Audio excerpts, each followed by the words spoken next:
Alright guys, I thought it would be interesting to look at Nick Faldo golf swing this morning. The one on the left was from 1978 British Open. The one on the right was 1994. Before I start with this analysis of his golf swing, just a brief history about Faldo.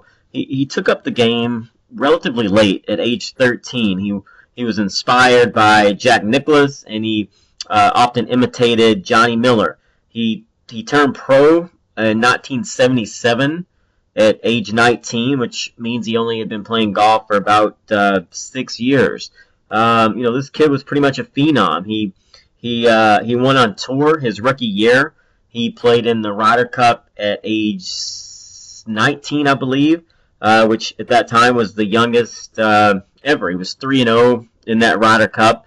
And keep in mind that Europe only won 7.5 points that year, so he won almost half of their points. He went on to play again in the Ryder Cup in 79 and was 3-1.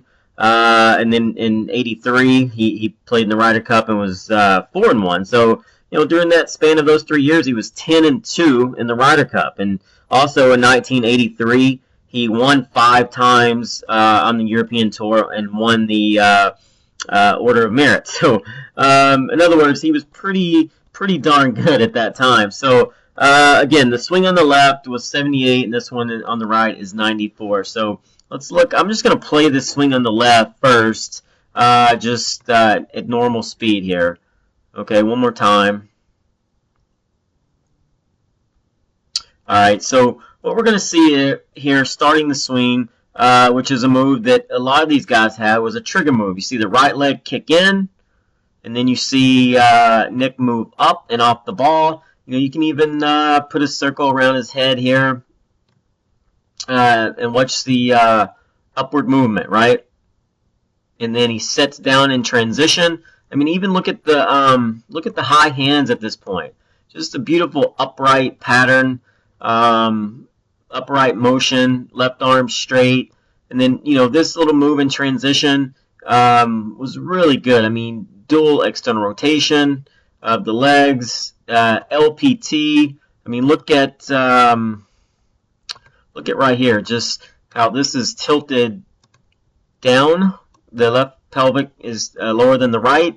His left leg went from IR to ER. So you see a good little squat move. You see the shoulders tilted like this.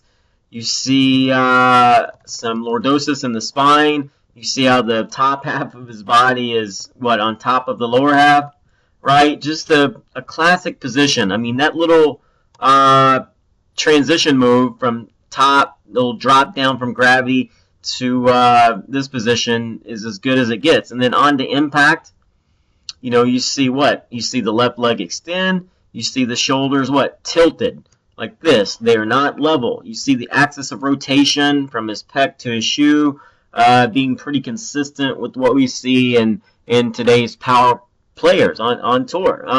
So Nick had a lot of the elements, a lot of the ideal elements that we teach. And at 6'3", 200 pounds, I'm sure he smashed it. Now, this one on the right was after the swing transformation.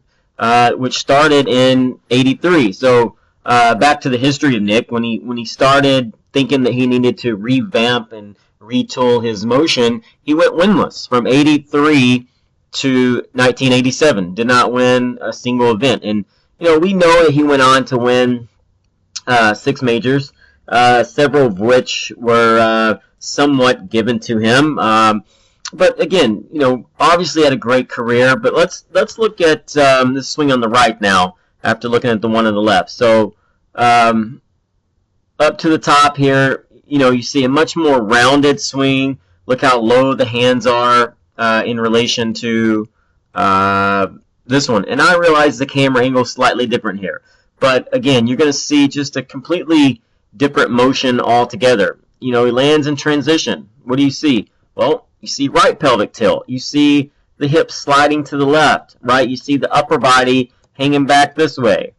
So what's that going to lead to? Well, it's going to impede rotation, right pelvic tilt. It's going to lead to a stall. It's going to lead to a flip, roll. Can he hit it straight this way? Absolutely, he can hit it straight. But, you know, is this a powerful move? No. Look at look at how much more level the shoulders are. You know, look at the axis of rotation. If I draw the similar line, look how much his body has slid left. Just non-powerful move. I mean, look at the rolling release. Even post-impact, the arms tied together.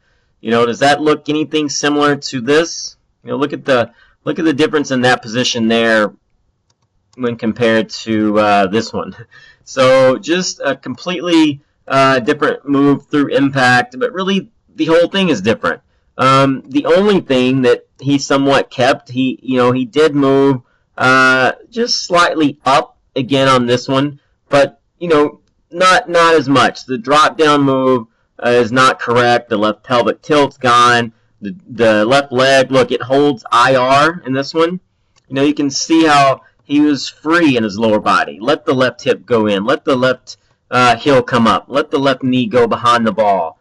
Again, he imitated Johnny Miller. He didn't copy him. He just imitated him. So again, we see these athletic movements being shredded, taken away, and so it makes you wonder. What if he'd been left alone? What if he learned to win majors with this much more athletic, powerful motion? On the left. What if that swing allowed him to become the greatest player of all time? What if someone recognized and understood the ideal elements of his youthful swing here and didn't try to change them, right? So what if?